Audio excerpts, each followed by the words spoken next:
Luke Perry is a tenured professor and chair of the Department of Government and Politics at Utica College. And he has all of these. He's a graduate fellow at the University of Massachusetts, earned an MA and a PhD in political science, expertise in American politics and comparative politics, as well as, I believe, his greatest expertise is NY22, and he's written a book about it, as a matter of fact, Donald Trump and the 2018 midterm battle for Central New York. None other than Luke Perry on the line right now. Luke, good morning. Good morning. Takes me half the time to get into your bio. Good talking to you. It's quite You're embarrassing me, but it's very kind. Thank you. Quite impressive. So before we even get started on politics, we have a student of yours who's very upset, Luke, that let's bring her in. Her name is Kira. Come on in, Hold that Kira. mic tight. Hi. Canadian Kira, who worked so hard to get an A in your class and got a B plus. And why did you get it? Why did you get a B plus? Well, I was like 0.2% off from an A minus. She expected you to round that grade up. What do you say to that, Professor?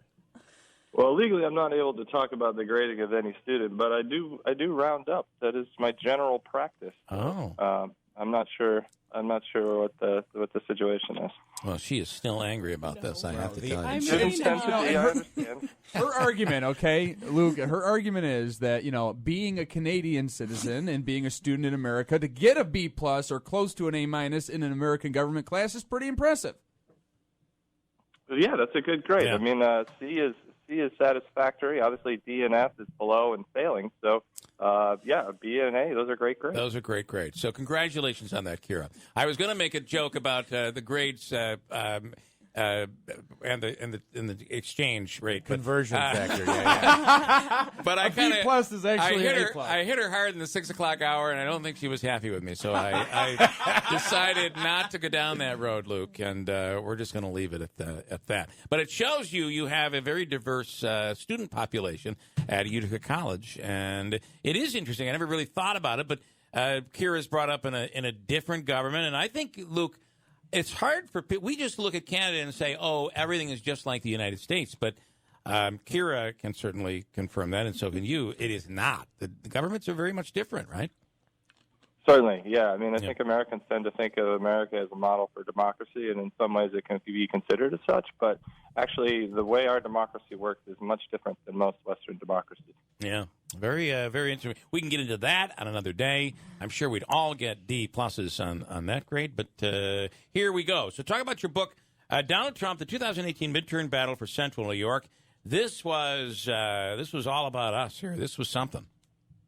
It was, yeah. So I was interested in looking at how incumbent Republicans in Central New York were going to navigate the Trump presidency in the 2018 midterm campaign. So I did a comparative analysis of 3 districts, including ours, as well as NY19 and NY24, and basically did a deep dive looking at how John Katko, John Faso, and Claudia Tenney campaigned, and particularly how they sought to engage and disengage from President Trump. And one of the major conclusions was that Trump was not particularly helpful. As you know, Claudia Tenney embraced the president to a great degree, greater than the other 2 Republicans in our larger region, and she lost. And the candidate who did the best, that was an incumbent, was John Katko in the Syracuse area and NY24, and he distanced himself from the president the most. So I think what this tells us is that certainly Donald Trump has enthused a contingent of the Republicans, which I think has been fairly well documented,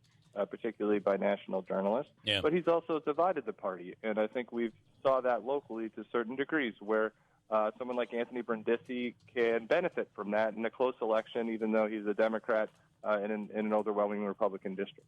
It is interesting to watch, around the country you say, well, the Democrats are much stronger and will do much better in the larger metropolitan areas. As you get into rural America, Republicans are much stronger.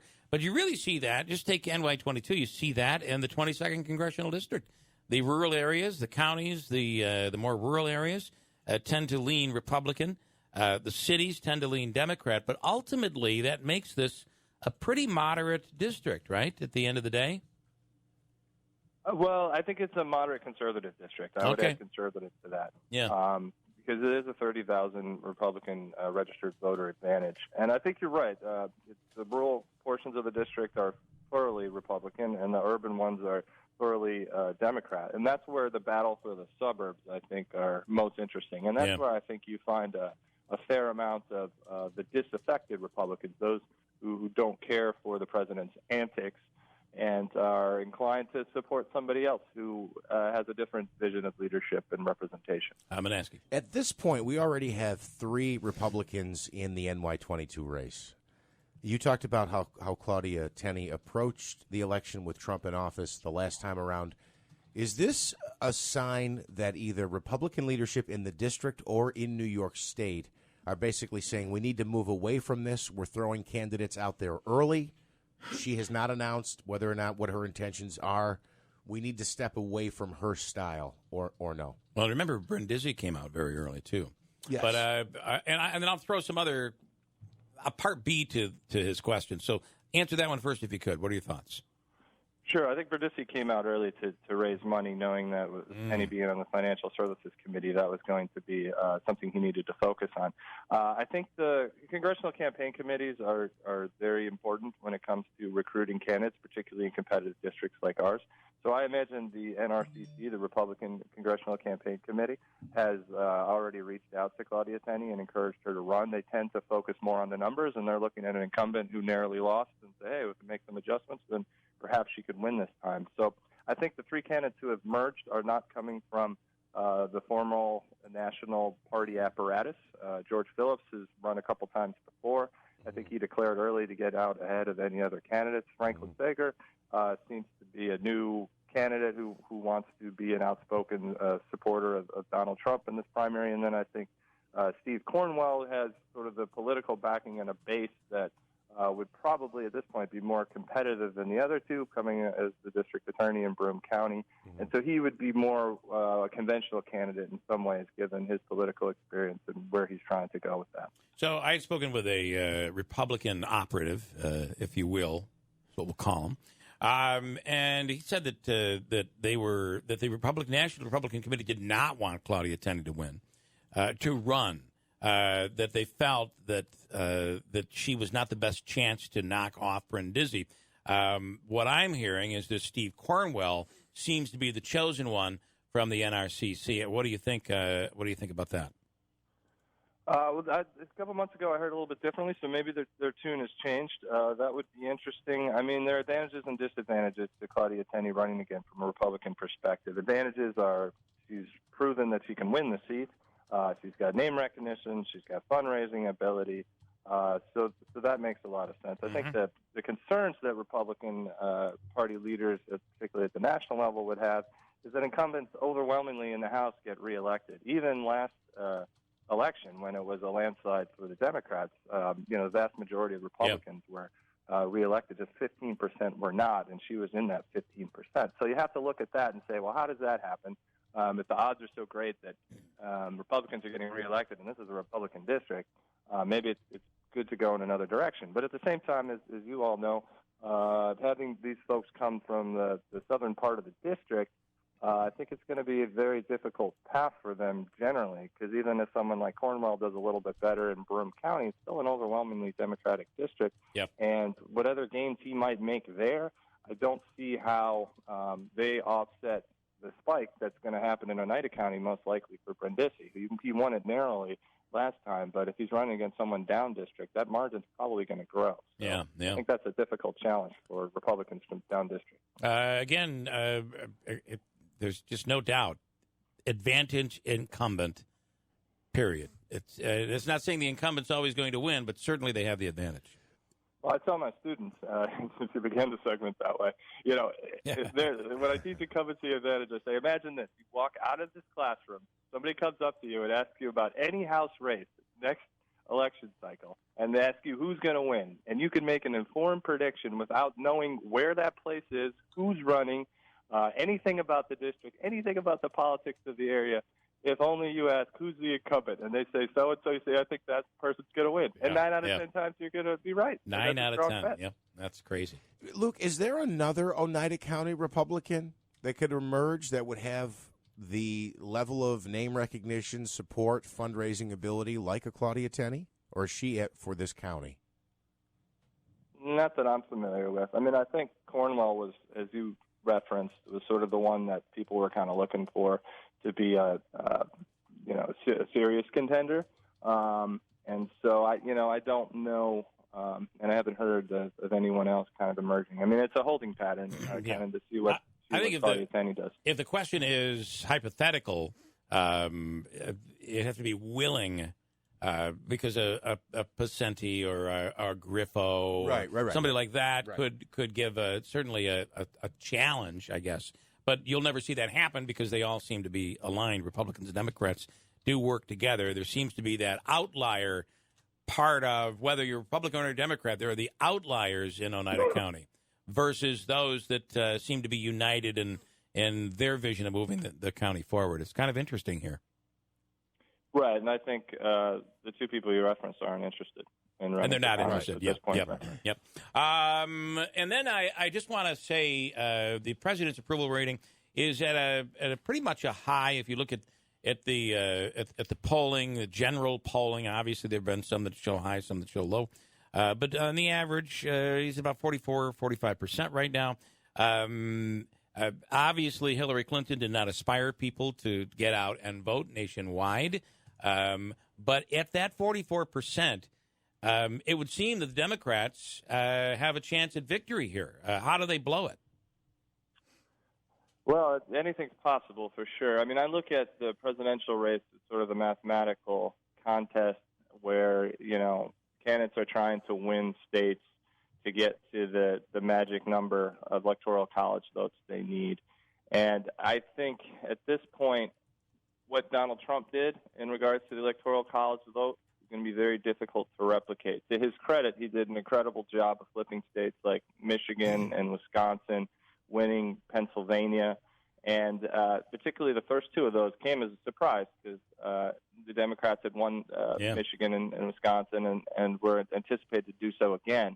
And so the element of surprise there is gone. The Democrats, pretty much right after the 2016 election, have focused extensively on those two states. And, it doesn't mean that the president won't retain them, but I think it'll be hard to retain all three of those. And if two of those go in another direction, everything else stays the same, he loses.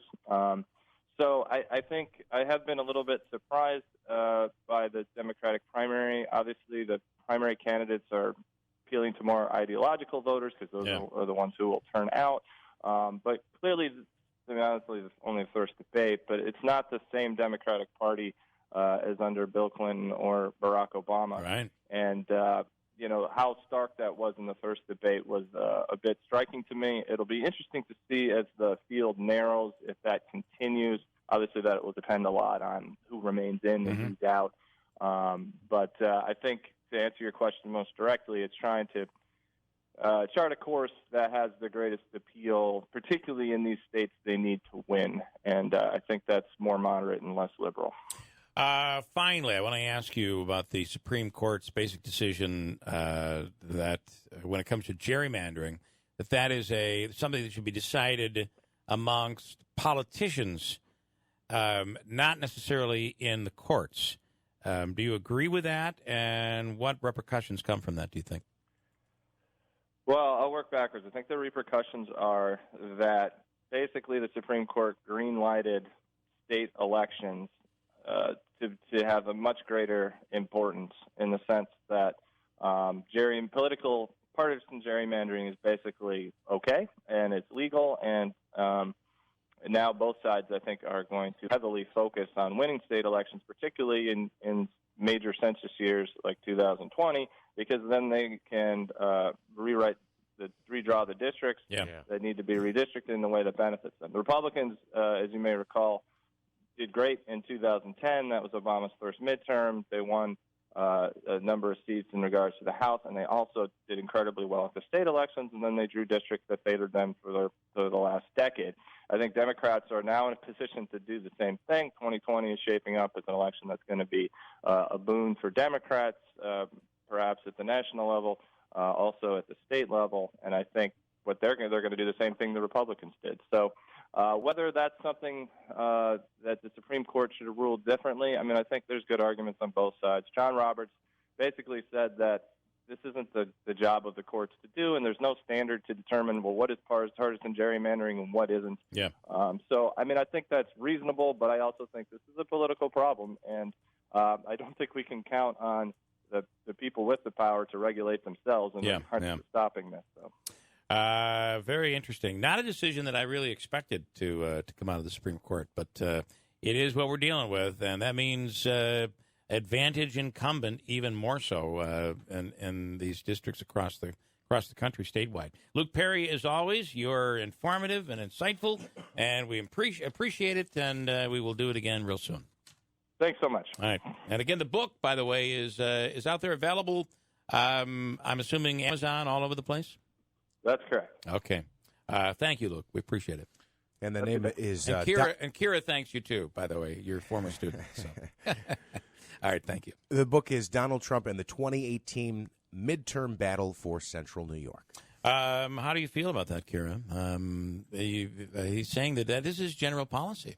So maybe you slip through the cracks, which is why I've said to my daughter, it's like, if you think you have a problem, go in and talk to the teacher. They're very reasonable, and I think Luke Perry is very reasonable. Nobody will be a better advocate for yourself than you. Oh, good point. Kira. Yeah, well, I don't know. It just didn't seem like it was, I don't know. You were upset enough about it that it still lingered with you. It's still with after all this time. 0.2 of a point, and she's angry. It's just crazy.